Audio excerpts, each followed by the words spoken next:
रहे हैं कि टाइम से पहले खुदा किस टाइम में था? नहीं, मैं ये कह रहा हूँ कि खुदा जो था वो इस टाइम स्पेस फैब्रिक से पहले किस टाइम में था? ज़मानो मकान में था? टाइम से पहले किस टाइम में था? टाइम और स्पेस के फैब्रिक। मैं और आप इस वक्त शिकागो के ठीक है। अंदर 2023 में बैठे हैं। ठीक है। अगर यहाँ पर मैं टाइम चेंज कर दूंगा तो आप दोनों में से कोई एक नहीं होगा, स्पेस चेंज कर दूंगा तो कोई नहीं होगा। इसीलिए जो आइंस्टाइन था वो जनरल थ्योरी ऑफ रिलेटिविटी के अंदर टाइम स्पेस फैब्रिक की बात करता है।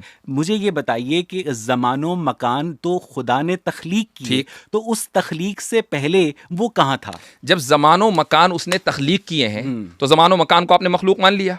ठीक है नहीं, तो ये आपका दावा है कि ये आप ही तो कह रहे हैं कि जमानो मकान को अगर उसने तख्लीक किया है तो फिर वो यानी मैं उसके फैलसी बता रहा हूं। मैंने कहा कि ज़मानो मकान जो है आपके नजदीक खुदा की तख्लीक है। ठीक है, आपके नजदीक खुदा की तख्लीक है। हम तो ये कहते हैं कि हमें नहीं पता।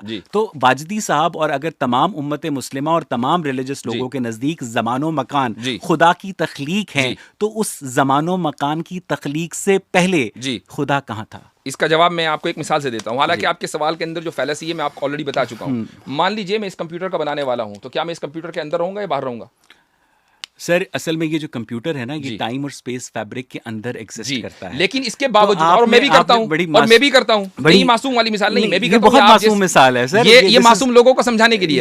अब आप ये देखिए, हम बहुत ही मासूम हैं। सुन लीजिए, देखिए आप मुझे बोलने नहीं दे रहे, मैं अपनी बात मुकम्मल कर लूं कि जब हम दोनों टाइम और स्पेस के अंदर एग्जिस्ट करते हैं उसके फैब्रिक में, और मैं इस चीज को बनाने के बावजूद इसके बाहर हूं, तो जो इस पूरे फैब्रिक को बनाने वाला है उस फैब्रिक में कैसे होगा? मैं यही तो बता रहा हूं कि ये आपके दावे की फैलेसी है, क्योंकि मेरी लेट मी कंप्लीट सर, क्योंकि इससे ना वो खलते मबहस हो जाएगा। मैं ये जो कंप्यूटर की जो आपने मिसाल दी है वो इसलिए सादिक नहीं आती मेरी राय में वाजदी भाई, कि जो कंप्यूटर है वो टाइम और स्पेस के अंदर एग्जिस्ट करता है और आप भी टाइम और स्पेस के अंदर एग्जिस्ट करते हैं। लेकिन ये जो यूनिवर्स है ना, ये टाइम और स्पेस की एग्जिस्टेंस का शाहकार है। लेकिन आपका ये दावा है कि इस टाइम और स्पेस को क्रिएटर ने क्रिएट किया है। तो टाइम और स्पेस को अगर क्रिएटर ने क्रिएट किया है तो वो उससे पहले खुद कहाँ था, इसी को ये समझने की कोशिश मैं जो आपके इस दावे के फॉल्सहुड को बयान करना चाह रहा हूं। मैं ये बता रहा हूं कि आपका ये जो दावा या जो नैरेटिव है ये फॉल्स इक्विवेलेंस कहलाता है।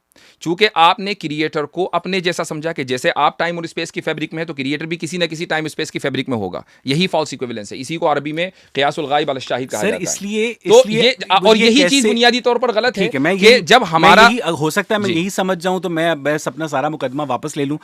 मुझे सिर्फ ये फॉल्स इक्विवेलेंस समझा दें। मैं आपसे मेरा मकसद जो है, अब मैं समझाता हूं आपको कैसे। एग्जैक्टली मैं आपको समझाता हूं फॉल्स इक्विवेलेंस कैसे। मेरे बहुत सारे जो सुनने वाले हैं, आपके बहुत सारे सुनने वाले हैं, टाइम और स्पेस क्रिएट किए गए हैं। उससे पहले आप ये कह रहे हैं कि खुदा भी किसी टाइम और स्पेस में था? नहीं, फिर वो आज भी नहीं है। वो तो लाज़मान और लामकान है।